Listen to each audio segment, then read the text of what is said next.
Send your scariest workplace stories to us at eeriecast.com/submit and rate and review Tales from the Break Room on Spotify and Apple Podcasts. Thanks. Hi, welcome to Dead and Roasted. What can I get you? Well, hello and welcome to a little party we're having here at Dead and Roasted. Yep, the espressos are half off, so after inflation that's only $12 a shot. Help yourself. Oh, what are we celebrating? Well, my YouTube channel, Darkness Prevails, has broken through to 700,000 subscribers.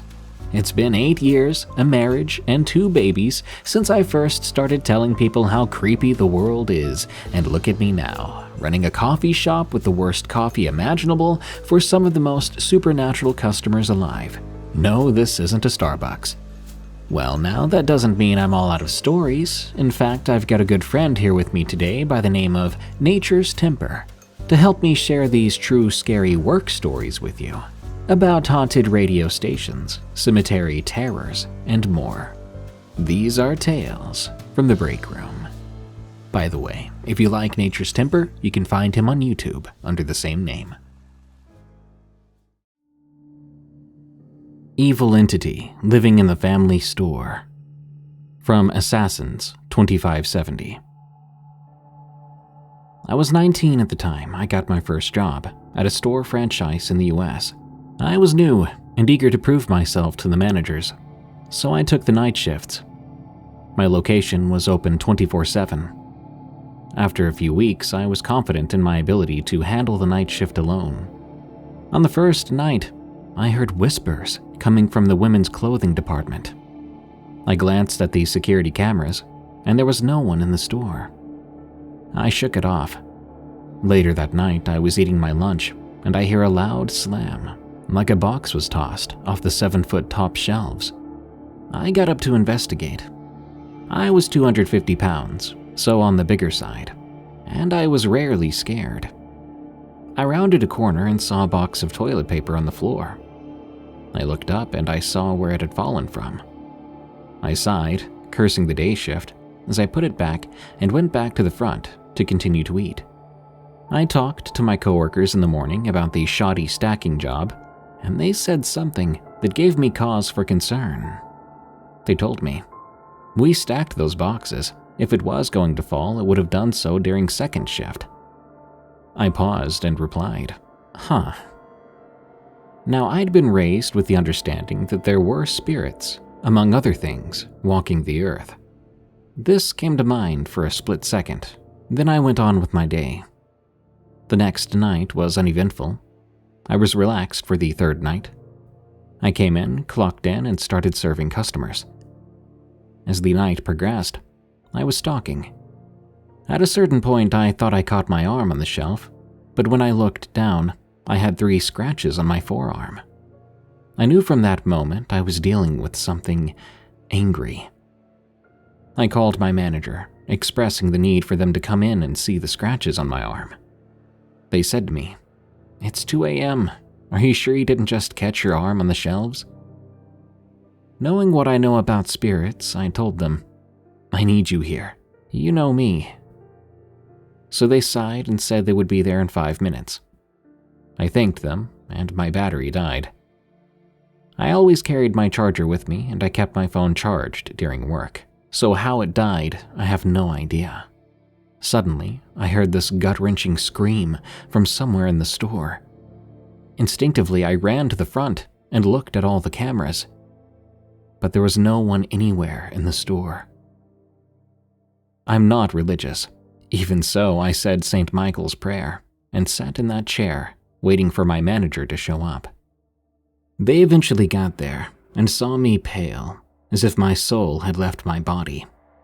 Then the manager looked at my arm and saw the scratches. I was then told to go home for the night. I didn't argue. I just clocked out and left. I quit the place a few weeks later due to personal reasons. But before long, I found a news article about the girl that replaced me. The article read, she'd been found dead under a heavy box of tools from the shelf above. And I knew in that moment something evil lives in that store. It wasn't paint. From PsyMortem. This happened a few summers ago. The guy was even on the news, but none of us knew that, and none of us knew what he did until later. Personally, I wish I still didn't know. I work at a popular retail shop, and normally, as a closer, I'd start around 1 p.m. and work till 10 or 11 p.m. That day I had just come in to start my shift, working in the clothing section. I'd started zoning, which meant folding tables and sizing the clothing on the racks, in order from smallest to largest. Like any other day, I was in the children's departments, towards the back of the store and away from the front doors. That's key information for later. My manager, as usual, had me help with a project. I was tasked with collecting the clearance socks we had left over from back stock boxes that had gone on clearance.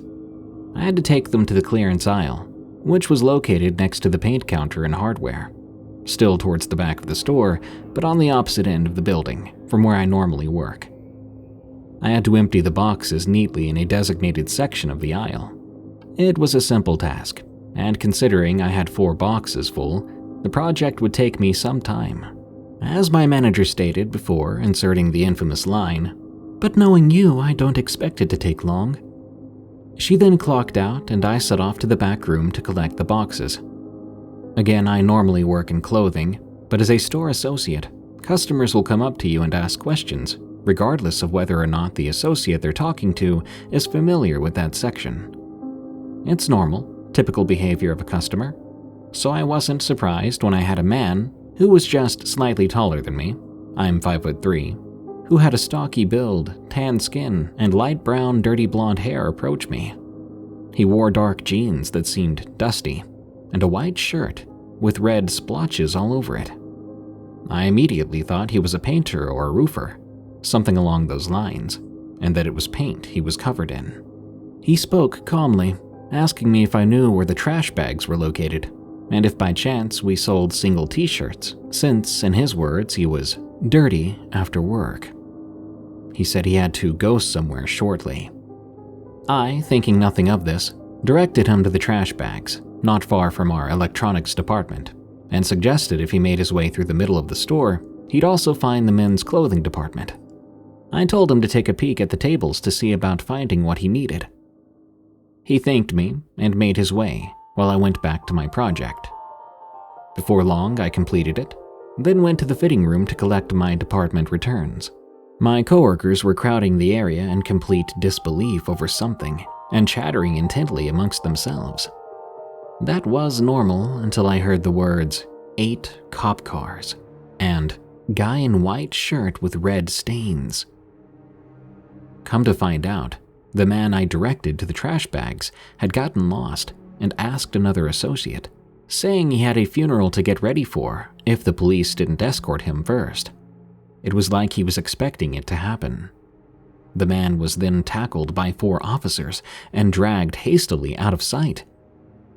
None of us knew what happened, or why really, until we collectively showed up to work the next day. A few of the girls had watched the news. That man had been on the run for stabbing his wife 9 times and his 8-year-old son 5 times. He had come into our store as an alibi. It definitely wasn't for paint. The Caretaker. From Kyle H. These events took place during the last summer before my first year of college. I was contacted by this family to help take care of this elderly couple. The couple, whom we shall call Tom and Betty, had a long history of medical issues and were getting up there in age. Tom was 88 and Betty was 82. Tom was diabetic and had Alzheimer's, and Betty had a long series of battles with cancer and wasn't entirely there mentally anymore. They also lived on a 20-acre farm that needed regular upkeeping. So I was hired to be the caretaker. My duties would include administration of medication, taking Tom and Betty to their doctor appointments, grocery shopping, cooking, cleaning, and general groundskeeping of their farm. On top of all of this, I was always training for the upcoming cross-country and track and field season as I was on a scholarship with my university, so I would often run to their home as they only lived 5 miles away from me. The first few days went flawlessly. They were easy to work with and we were able to avoid any major hiccups. However, things started to change after a major storm rolled in. It started like all the other days, except they had a bit more energy than they usually did. I just wrote it off as strange behavior due to the storm that was approaching. You could feel the electricity in the air, and the air pressure shifted. I got there that morning at 6 a.m. by running like usual, and I found Tom out in the barn trying to start a tractor that hadn't worked for years. As I approached Tom, I could tell that he was visibly confused and angry that his tractor wasn't working. I hollered out to get his attention, and no response. So I reached for him, and as I was inches away from grabbing his arm, he snapped out of it and started screaming at the top of his lungs. The scream was weirdly high-pitched. It scared me so bad I nearly jolted out of my shoes. As I was trying to recompose myself, I replied, "Tom, don't you think it's time to go in for some breakfast?" He's silent. His face is expressionless, and he stares forward into nothingness. The best way I can describe the way he looked is by comparing it to the way a dead person looks, as if their soul has recently left their body. Just as I'm about to call out, he stands up and says, "Good morning, Cal." Without saying another word, we walked back inside the house. That's when the fun really began. As we opened the door, the sky opened up and the rain started to pour. The rain hitting the metal roof was so relaxing that I nearly forgot about the strange interaction I just had with Tom. So I just stood there watching the rain for a few seconds to truly appreciate the welcomed relief. I then turned around and what did I see? Betty standing at the kitchen sink, scrubbing invisible dishes, fully naked. Without saying a word, I picked up her robe off the floor and wrapped it around her, guiding her to the table. I just ignored what I saw and started to cook their breakfast. I finished cooking, and neither of them was at the table. So I go looking for them. Both of them are in the back bedroom, violently yelling at each other. You don't know true anger until you experience it from people who are not cognitively aware or altogether. Their faces are blood red, spit flying everywhere. They're almost coming to blows because the roof in the bedroom was leaking. I jumped in between them, and in the most calming voice I could muster, I said, "Oh, I can fix that, no problem. You guys eat and I'll fix it real fast." That seemed to please them as they quietly went into the kitchen to eat. I rushed out to the barn to grab the ladder, a tarp, and some tools. The rain really starts to pick up now. I better work fast before there's any more damage. I lay the ladder up against the house and climbed up. I'm patching the hole, the rain is pouring, and then the next concerning event happens. And I didn't even notice. I get this burning feeling that someone is watching me. This weird, uneasy feeling rushes over me. I don't know if it was fight or flight, but my spider senses are tingling. Out of the corner of my eye, I notice a boot behind me. I slowly turn around and see Tom had made it up the roof and was standing behind me, just staring and watching me. Somehow he had grabbed the hammer that I brought up with me. Thinking fast, I said, "Thanks, Tom, I was looking for that," and took the hammer from his hand. I finished up, and we both made our way down the ladder without any more shenanigans. We make it inside just in time for the thunder and lightning to start. The sky becomes a frenzy with loud crashes and bright flashes of light. The storm is fully upon us at this point. Thankfully, Tom and Betty both started to settle down and fell asleep whilst watching TV. During this much-needed break, I started to clean up from breakfast and the hole in the roof. I'm starting to process what just transpired this morning, and how we've had a full day's worth of events, and it wasn't even lunchtime. I just chalked it up to whatever mental impairment they were dealing with, so I wasn't going to judge them. As the storm raged on, I realized I might not be able to run home later with this weather. so I quickly texted a friend asking if they'd be able to pick me up after their shift. Thankfully they agreed, but their shift didn't end until 6 p.m. Either way, I'm just happy I don't have to run 5 miles in a thunderstorm. I get back to cleaning and finish up other chores I have around the house. Nothing eventful happens for a few hours. I even ended up falling asleep watching the TV with them. Falling asleep was, still to this day, the biggest mistake I have ever made. I woke up a half hour later because of a series of thunders and lightning. Realizing that it was now 11:30 a.m., I look around and neither Tom nor Betty are to be found. I'm searching the main part of their house and I find nothing. I search the basement, attic and garage, all nothing. It dawns on me they're out in the barn. Dreading going out in the storm, I have to convince myself to open the door. The rain is pelting the roof, and the thunder and lightning is crashing through the sky above. I put my cross-country skills to use and sprint out the door and down the long driveway to the barn.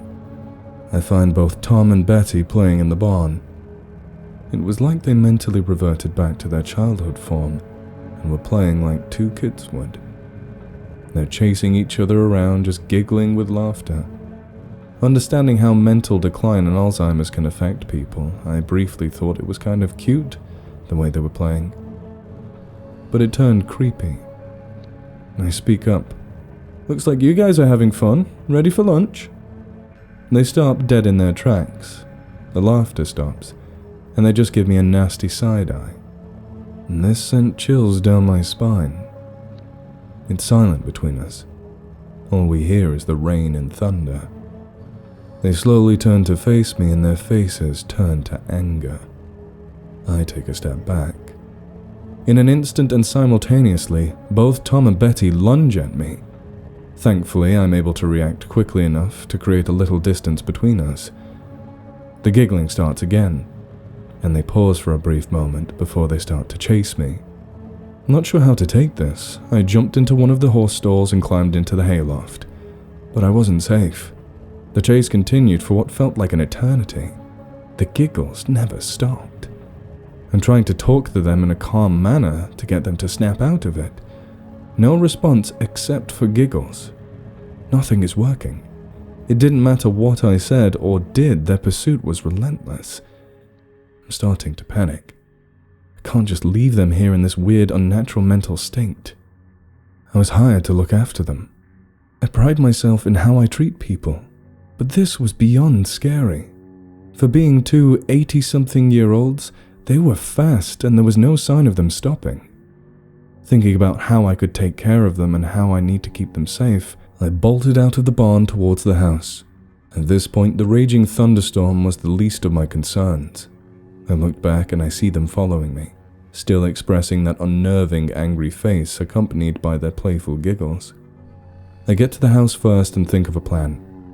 I leave the main door open, and as I run by, I open the basement door. I quickly jump into a hiding place behind Tom's recliner. I hear them barge into the house, giggling. They're frantically searching for me. I'm trying my hardest to compose myself and not give myself away. They didn't pay much attention to the basement door. They're both running in and out of the living room like dogs do when they get the zoomies. They pass by the recliner dozens of times. Then, out of nowhere, Tom stops at the basement door, giggles, and slowly proceeds down the steps. I'm so laser-focused on watching Tom that I completely forget about Betty. Boom! Thunder and lightning explodes, allowing me to shift my focus. I slowly turn my head to look for Betty, and there she is, squatting down on the floor right next to me, and as soon as we make eye contact, she giggles. I jumped up, pushing the recliner out of the way and headed for the door.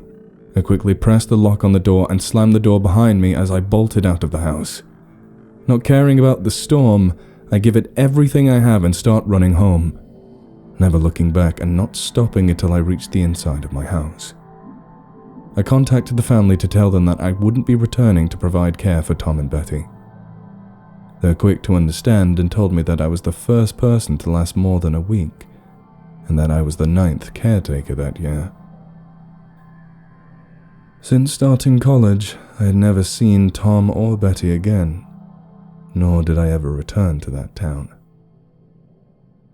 I know Mother Nature is a powerful force, and storms can cause shifts of energy in the atmosphere, but what I experienced that day felt unnatural.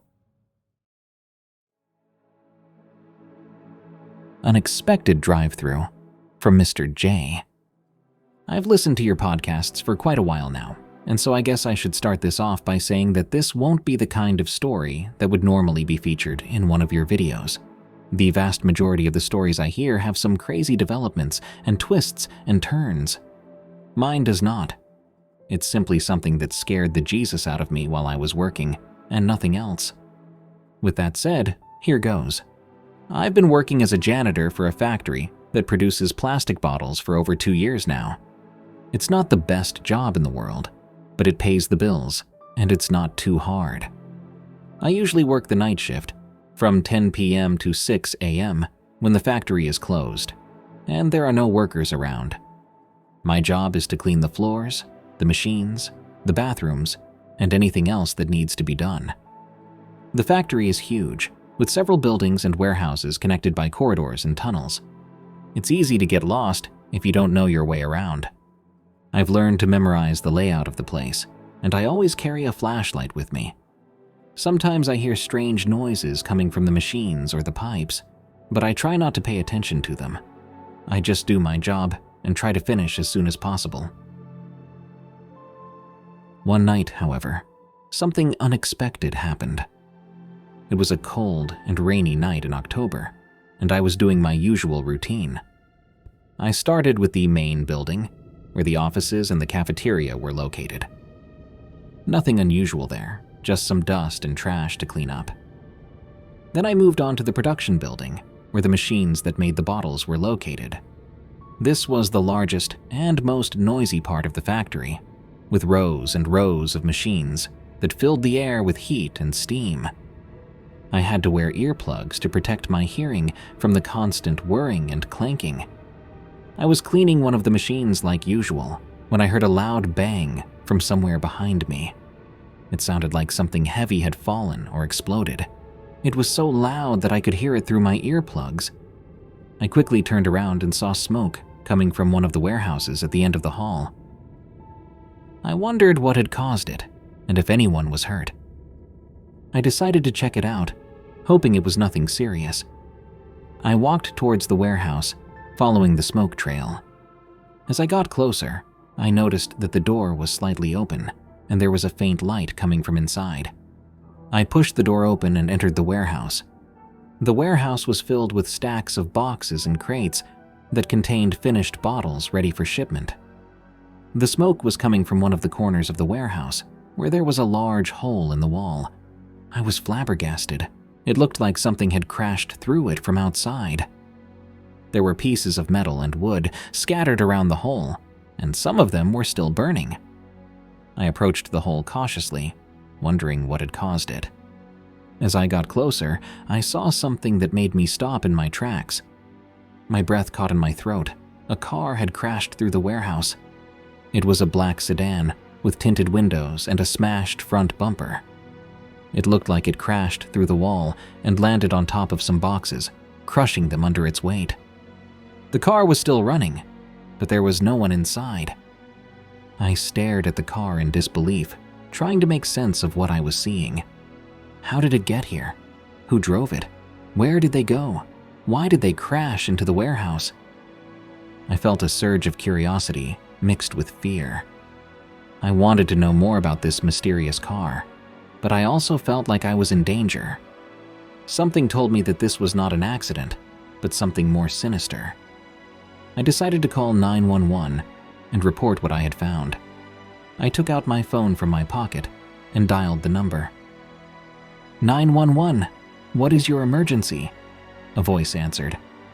I spoke with concern. Hi, my name is X, and I work as a janitor at Y. There's been an accident here. Someone crashed their car into one of our warehouses. I answered back. Are you okay? Is anyone hurt? The voice asked, I'm okay, but I don't know about anyone else. There's no one in the car. Where are you exactly? I'm in warehouse number 7 at the end of Hall B. Okay, stay calm and stay where you are. We're sending help right away. I hung up and waited for help to arrive. I hoped they would come soon. As I waited, I looked around the warehouse again. There was something odd about this whole situation. Why would someone drive their car into a factory at night? What were they trying to do? Even though I knew it was stupid, I felt a sudden urge to investigate further. Maybe there were some clues inside the car that could explain what happened. I walked towards the car slowly, careful not to step on any burning debris or broken glass. The car looked expensive and sleek, like something a rich person would drive. The windows were tinted so dark that I couldn't see anything inside. I wondered who owned it and what they were doing here. I reached the car and tried to open the door. It was locked. I tried the other doors, but they were also locked. I was about to give up and go back to the hole when I noticed something on the dashboard. There was a small device that looked like a GPS or a tablet.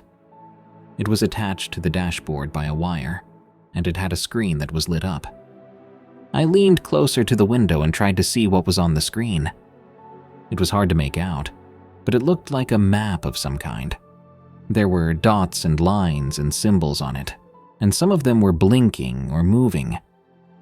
I had no clue what it was, but I realized that this was not a normal GPS or tablet. It was something else, and whatever it was, it seemed dangerous. After I saw that, I quickly moved away from the car and waited for the police to arrive. They showed up about 15 minutes later, their sirens piercing through the silence of the factory, announcing their arrival. 2 police cars screeched to a halt in front of the damaged warehouse. Officers in uniform jumped out of their vehicles, and I quickly identified myself as the janitor who had called in the accident. One of the officers, a middle-aged woman with a no-nonsense demeanor, took charge. She instructed her partner to secure the perimeter while she approached me. After a brief exchange of information, she asked me to recount what had happened. I explained how I had heard the loud crash and discovered the car in the warehouse, still running, but with no driver in sight. She thanked me for my cooperation and asked me to remain nearby while they conducted their investigation. She also asked if I can call the guys that were in charge of the security cameras.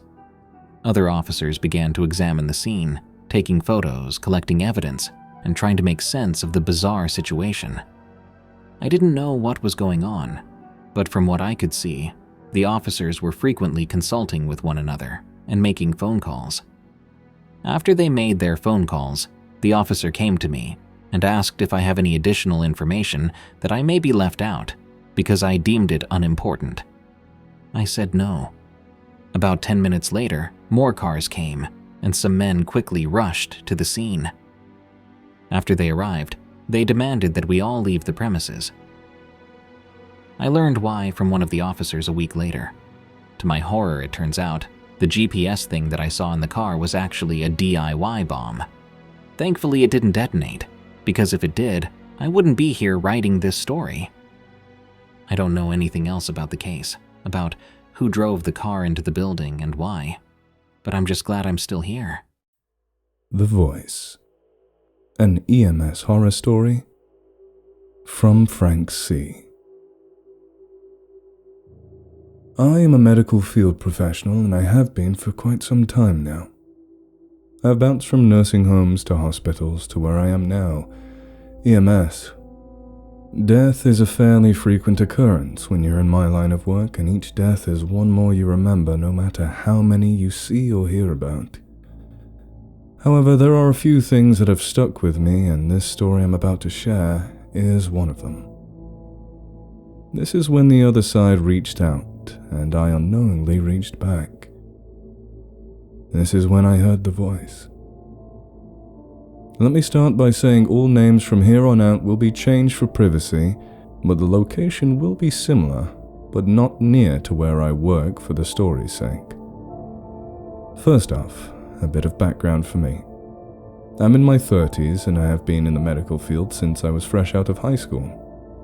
I started as a CNA, Certified Nursing Assistant, but I moved out of that field in favor of emergency medicine, and I got nationally certified as an EMT during the winter of 2021. I made the switch because I had some strange experiences as a CNA that were off-putting, to say the least. And EMS just really interested me. I grew up around law enforcement and military, so the lifestyle seemed fitting for me, almost like it was in my blood. EMT school was fascinating, and in my area, it isn't hard to find work in the field. Thanks, COVID.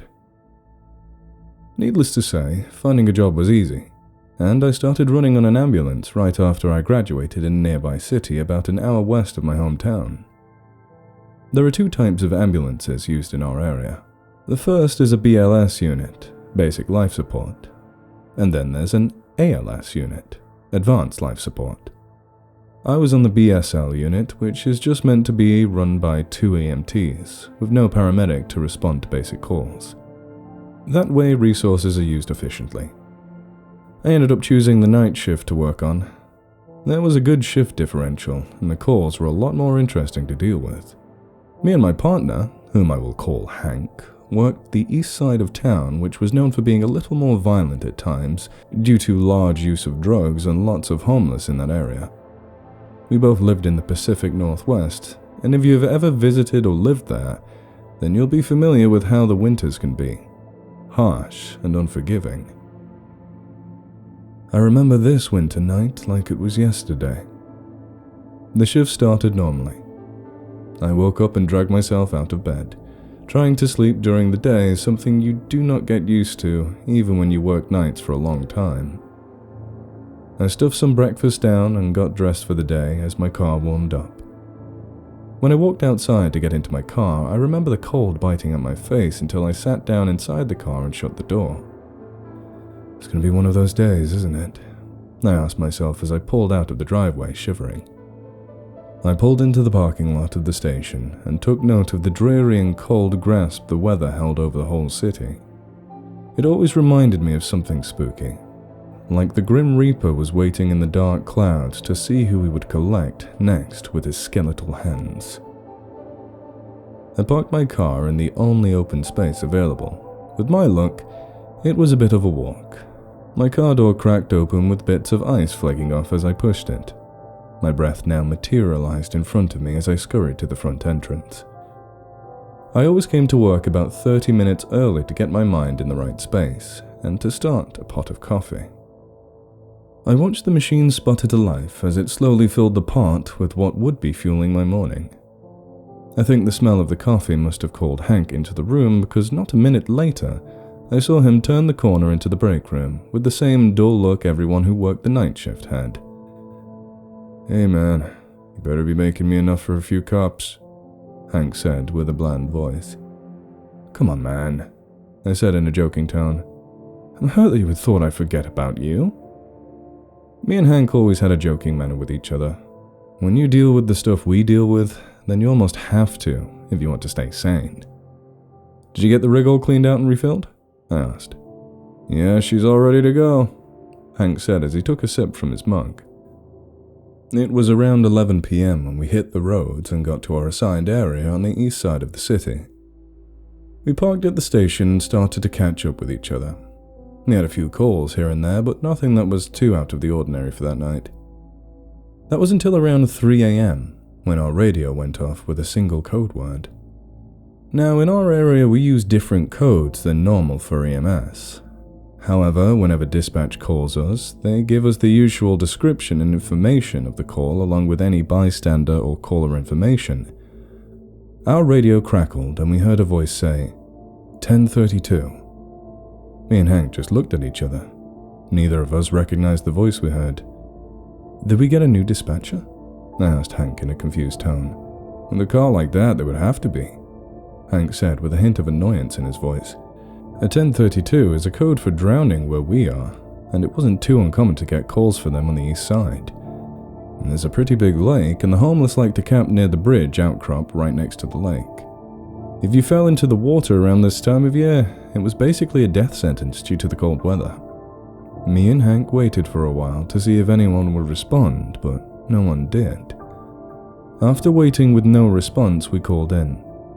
"This is Bus 4 and we're inbound to the lake, requesting rendezvous with ALS near the shoreline parking lot." We flipped our sirens on and headed eastbound towards the lake. We drove in silence and prepared for the possibility of a lifeless body floating in the lake, frozen and forgotten. We rolled in around 10 minutes later, and the scene was eerily quiet. As we stepped out of the rig, the cold stole every bit of warmth we had built up on our ride over. We had not heard from dispatch about any updates, and our ALS unit was still another 15 minutes out. We decided to search the area to see if anyone required immediate help. The shoreline is a long strip of sand and a beach, so we decided to split up and stay within sight of each other just in case something went south. About 2 minutes into the search, I could see Hank's flashlight behind me scanning the shallow waters of the coast, while I was scanning the shore in front of me. Besides the obvious sign of old homeless camps, I wasn't really seeing anything. I reached for my radio and called Hank. "Hey man, I'm not seeing much of anything over here. I think dispatch must have screwed this one up," I said whilst walking. I let go of the call button and waited for a response, but I heard nothing. "Hey there, Hank, you copy?" I asked again after a moment of silence. Still no response. I turned around to look at my partner, and he was still searching down the bank, but he was now out of sight except for the beam that shone from his light. "Real state-of-the-art equipment we have here," I said to myself sarcastically. This wasn't the first time I had a radio malfunction on me in winter. However, I think this time there was another kind of interference in my radio other than the cold, wet air. I hated not being within shouting distance of Hank just in case of an emergency, so I started to head his way, thinking we would meet eventually somewhere along the shore. As I started to head back, my flashlight started to dim.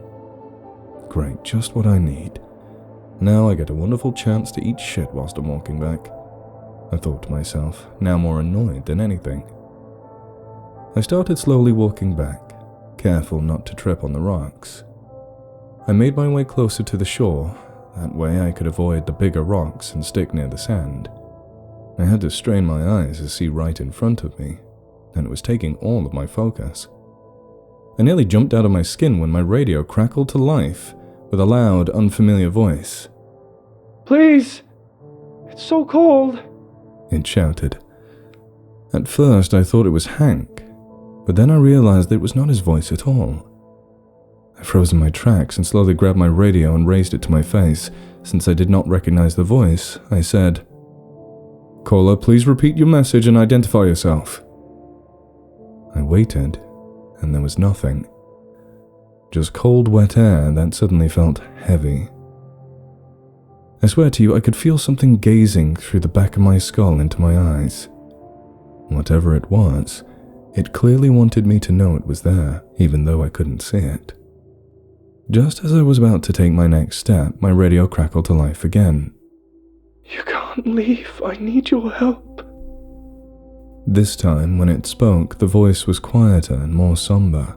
Now I was full-on paranoid. I wanted to just start running and sit in my rig until Hank came back. I started nervously looking around, half expecting to see someone on all fours running at me in the dark. The air felt suffocating and the dark seemed to be enclosing around me like it was trying to snuff out any light that dared to disturb it. That's when something in the water caught my eye. Something that clearly did not belong in the lake. As my focus sharpened on the object, my heart started to beat out of my chest and my breathing slowed. It was a human. Cold, dead, and floating with the broken shambles of ice. As I scanned the body, I looked at its face. His eyes were still open.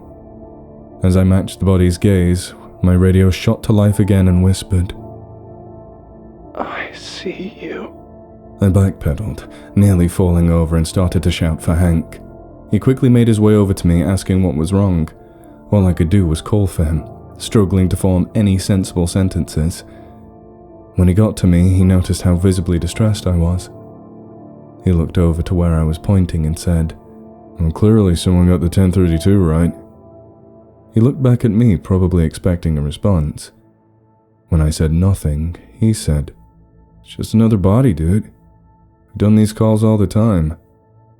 I looked over at him and I said, "Yeah, I know. I just think I'm getting overworked again. I'm going to radio the ALS and PD and let them know what we found." I didn't wait for his response as I took off towards the rig. I was way too eager to get away from the body and its glaring eyes. As I made my radio calls back at the rig, I did it on autopilot like I was in a haze. The whole time I was thinking about the body looking at me, and my radio whispering, "I see you," as soon as I met its eyes. To this day, I believe that body was speaking to us through our radio so it would not be lost or forgotten. I still work EMS to this day, but I have a newfound respect for the dead that I deal with. I have yet to have another experience as vivid as this one, and I do not want to have another.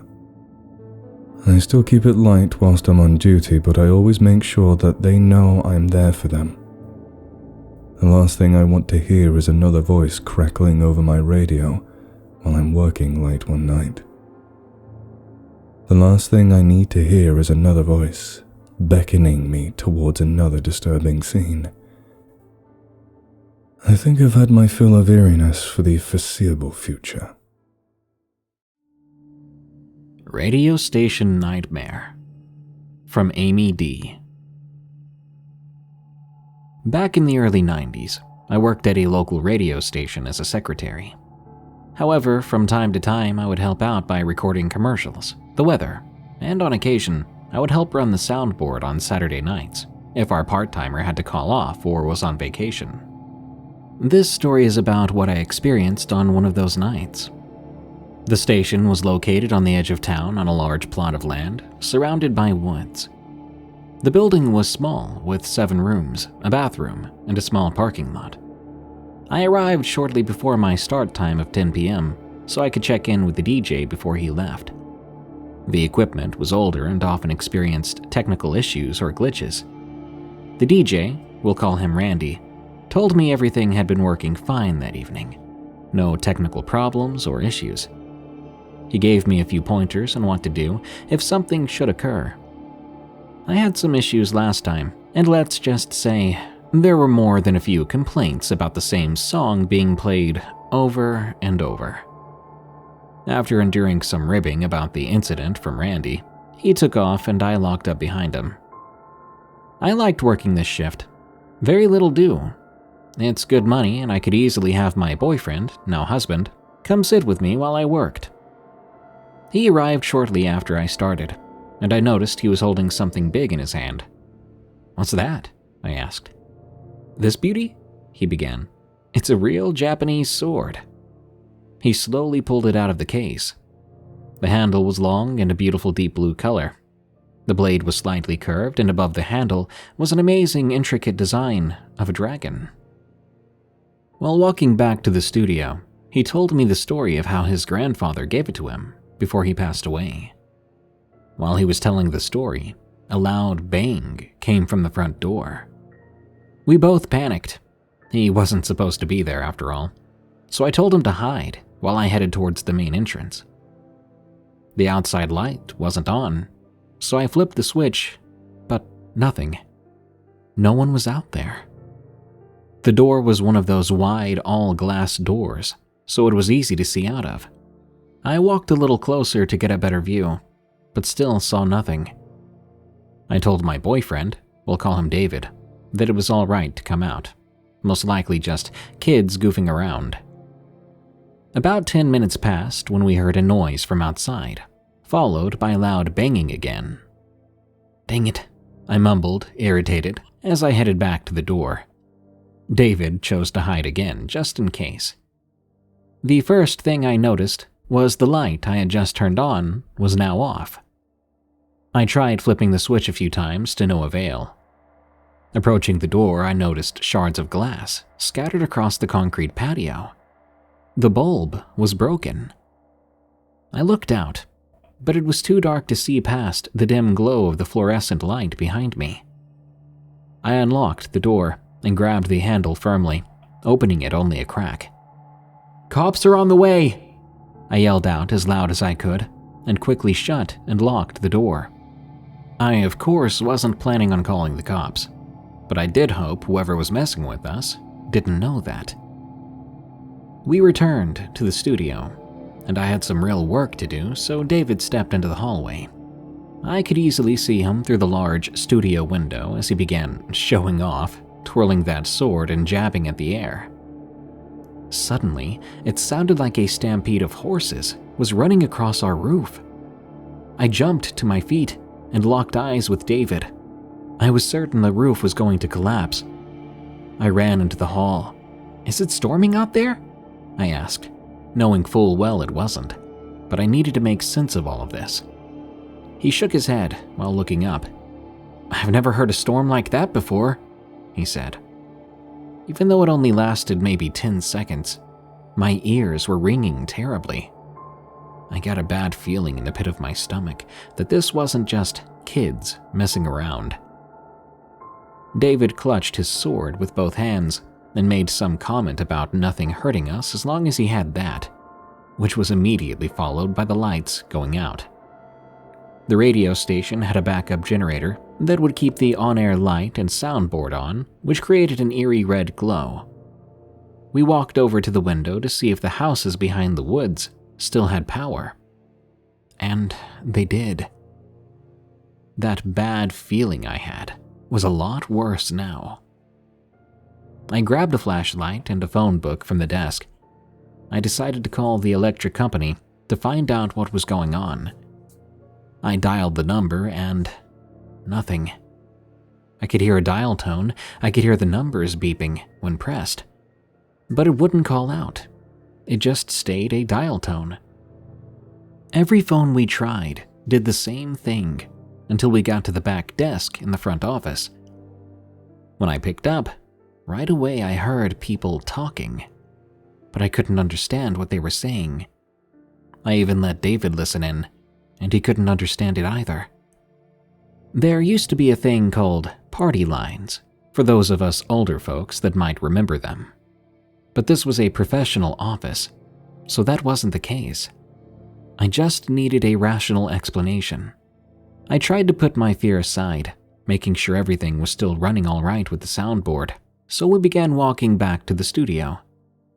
As we walked, we heard what sounded like someone violently pulling at the front door, trying desperately to open it.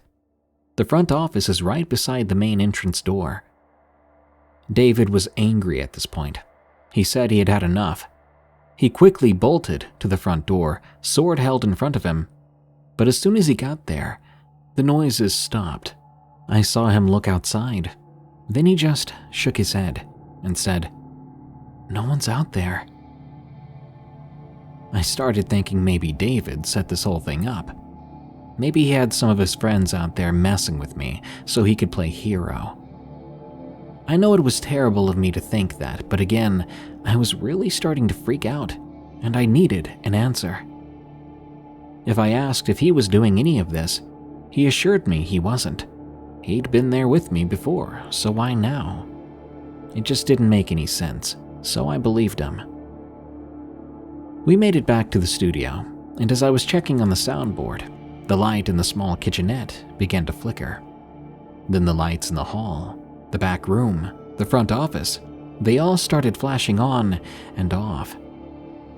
David sarcastically said, "You think I'm pulling that off too?" As I stood there looking at him, trying to figure out if I was going to laugh or cry, the phone rang. "Thank God," I yelled out and quickly answered. However, my joy was short-lived. I heard multiple voices on the line, whispering over each other, along with this creepy teeth chattering sound that I'll never forget. I was so done. I went out the back door into the parking lot with David and sent a page to Randy, since I couldn't call him. I asked him to come back and help me figure out what was going on. David waited outside with me until I figured Randy would be close. Then he left. Not a second after he left, I noticed the lights had stopped flickering and were all back on again. Randy arrived, and we went inside. I told him what had happened, minus my boyfriend being there, of course. He said there had been no outages that he knew of in the area, and everything was working fine now, even the phones. He cleaned up the broken glass and told me to lay off the juice. I only worked there for about 6 more months and never worked the night shift again. Fast forward 10 years later, David and I are at a neighborhood barbecue when a discussion started about our hometown being one of the locations of a Japanese prisoner of war camp. We were interested in finding out more, so we began to research it. Come to find out, the location of the camp was the current location of the radio station. Now it's all starting to make sense. Lot G26 from JustAnotherCreepp. I hold a unique position that often goes unnoticed. I'm a live-on-site cemetery caretaker. My responsibilities encompass tending to the landscaping, assisting with grave digging and preparations, and, most importantly, ensuring the peace of the departed and their resting places. I take great pride in maintaining their lots, keeping them free of weeds and preserving the pristine condition of the headstones. For me, it's not just a job. It's a profound calling. This tradition runs deep in my family. My father, his father, and generations before us were all caretakers for graveyards. I've essentially inherited the responsibility for the dead. Graveyards to me embody a tranquil space for remembrance. Basically, they're a mosaic of past lives, a tribute to those laid to rest. Every visitor carries a unique set of memories to unravel, lives to recollect, and loved ones to honor in their shared history. It's a sanctuary to pay respects through the act of remembering. On the flip side, graveyards devoid of visitors and caretakers cease to be spaces of remembrance. Instead, they transform into a vault for things one wishes to bury in the depths of the earth. Unattended cemeteries, lacking respect, succumb to corruption, morphing into locations designed to shroud and abandon the memories within. You must know it is very important to maintain a cemetery as a haven of peace and reverence. The departed find solace less readily when overlooked and dishonored, paving the way for peculiar occurrences to unfold. The story I'm about to share with you is an example of what can happen when the dead are forgotten or discarded. This happened a few years back. As I strolled through the cemetery that day, tending to my routine, a peculiar sight caught my attention. Nestled in the far corner of the last section, distant but apparent, stood an unfamiliar tombstone. From a distance, its decrepit state revealed decades of wear, staining it black, while unruly weeds and brambles ensnared the neglected monument. Yet what struck me the most was the disconcerting truth that the headstone did not belong here. In my intimate knowledge of this cemetery, my cherished garden, and myself as its caretaker, I could sense a disturbance. The misplaced marker disrupted the harmony of the lot it now occupied. Compelled to unravel this mystery, I approached the weathered headstone, hoping for an error in my perception. Upon reaching the forlorn grave, my fears were realized. The stone was much older than initially thought. It leaned with a tired tilt and bore the weight of time. Cracks spiderwebbed across its surface, and the only semblance of cohesion came from the tenacious grip of weeds and vines, reluctant witnesses to the tombstone's slow surrender to the elements. The strange stone disrupted my peace and familiarity with the ground I was on. Stunned, I found myself locked in place, muttering to myself, trying to understand what I was looking at. Weird, I thought. This is Section G, Lot 26. A vacant lot, I'm sure of it. I took a quick glance at my surroundings. Perplexed, I spoke aloud. What the heck is this? The idea of it being a prank did cross my mind, but it didn't really make sense. Placing an old headstone like this is a lot of work, but having rampant weeds build up on it, it would take a long time, so that just isn't possible. Plus, there were no signs of a disturbance anywhere else around it. It was more like the headstone had just materialized overnight. Freaked out, I stood there, caught between staring and thinking, grappling with this weird scene. Soon I felt helpless. I bent down to take a closer look at the stone, hoping what was written on it would at least reveal something. As I cleared away some of the weeds and briars, I realized the stone was eerily bare.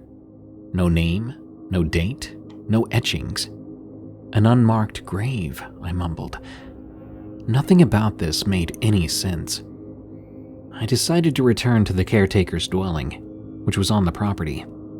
I fervently searched my desk back there until I unearthed the cemetery schematic, a comprehensive record of sections, lots, and occupancy. With a sense of foreboding, I traced the coordinates to lot G26 with a finger.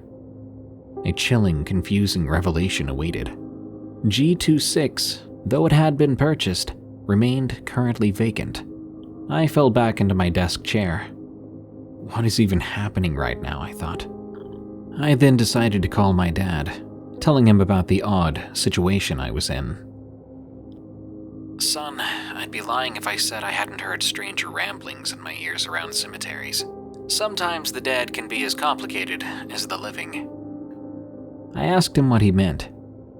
I could tell his tone hardened. It means do what you know. You're a caretaker like me and my dad before me. Attend to the resting places of the dead. Start there and see where it goes.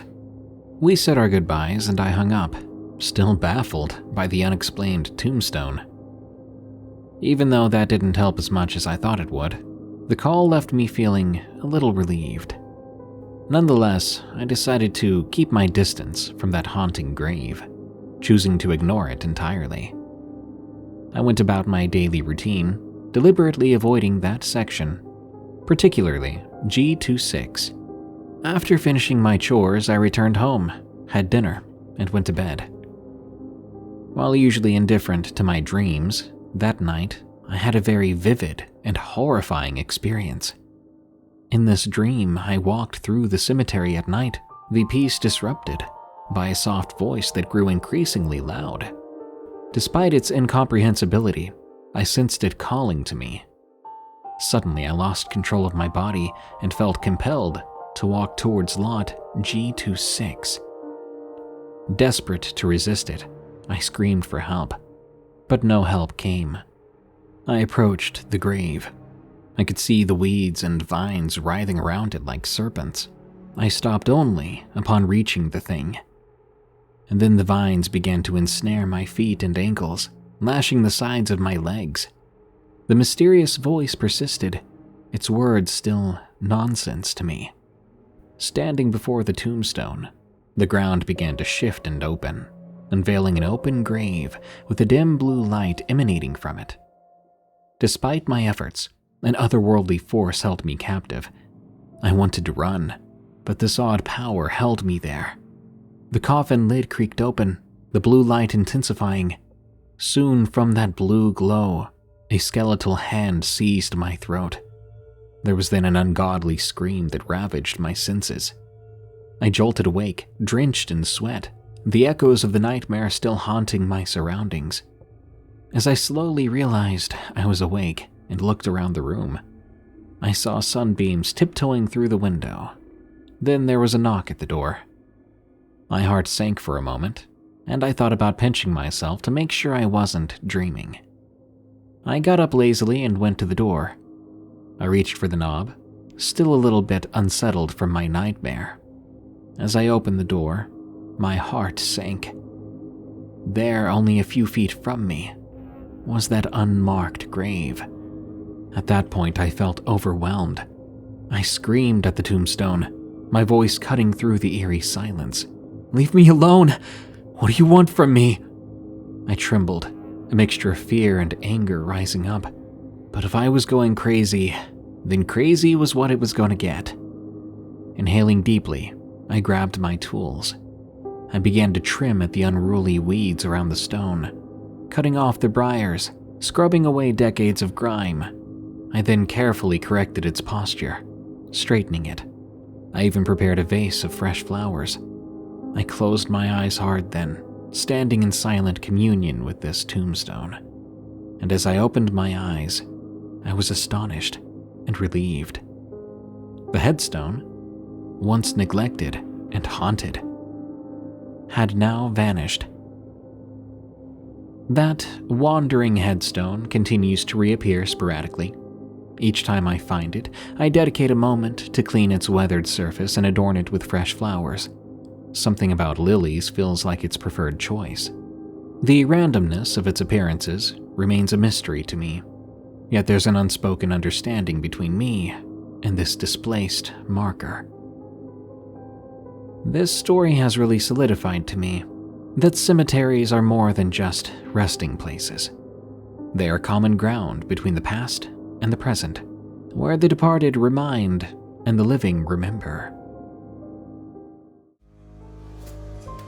Tales from the Break Room is a viewer-submitted podcast featuring allegedly true scary stories that happened on the way to, on the way from, or at work. If you want your story to be narrated on the show, send it to us at eriecast.com/submit. As of April 14th, we're paying 3 cents per word for stories that are approved and make it onto the show. Submission does not guarantee approval or payment. For a limited time only, PayPal only. Tales from the Break Room is an ErieCast Network original podcast hosted by Darkness Prevails. You can follow him on Twitter at @DarkPrevails, and you can hear thousands more stories read by him on our other show, Unexplained Encounters. If you enjoyed this episode, please follow and rate Tales from the Break Room on Spotify and Apple Podcasts.